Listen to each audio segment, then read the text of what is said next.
రాష్ట్రంలో రాజీవ్ యువ వికాస్ పథకం కింద నిరుద్యోగ యువకులు దరఖాస్తులు చేసుకుని సంవత్సరం గడుస్తున్నా కాంగ్రెస్ ప్రభుత్వం ఉపాధి మాత్రం కల్పించలేదని డీవైఎఫ్ఐ జిల్లా కార్యదర్శి కార్తీక్ అన్నారు. మార్చి నెలలో జరిగే బడ్జెట్ సమావేశాలలో నిరుద్యోగులకు రాజీవ్ యువ వికాస్ కింద ఉద్యోగావకాశాలు కల్పించాలని డీవైఎఫ్ఐ ద్వారా డిమాండ్ చేస్తున్నామన్నారు. ఈరోజు నిరుద్యోగులు ఉపాధి అవకాశాలు లేక చాలా ఇబ్బందులకు గురవుతున్నారన్నారు. కాంగ్రెస్ ప్రభుత్వం గతంలో ఇచ్చిన నిరుద్యోగ భృతి హామీని అమలు చేయాలన్నారు.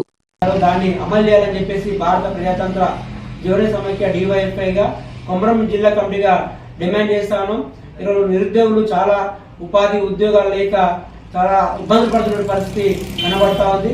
కాబట్టి కాంగ్రెస్ ప్రభుత్వం గతంలో ఇచ్చినటువంటి హామీ నిరుద్యోగ భృతి ఇస్తామని చెప్పేసి అన్నారు.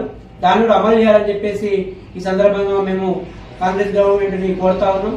ముఖ్యంగా ఏదైతే ఈ రాజీవ్ వికాస్ ఉందో దాన్ని ఖచ్చితంగా అమలు చేయాలని చెప్పేసి మేము కోరుతా ఉన్నాం.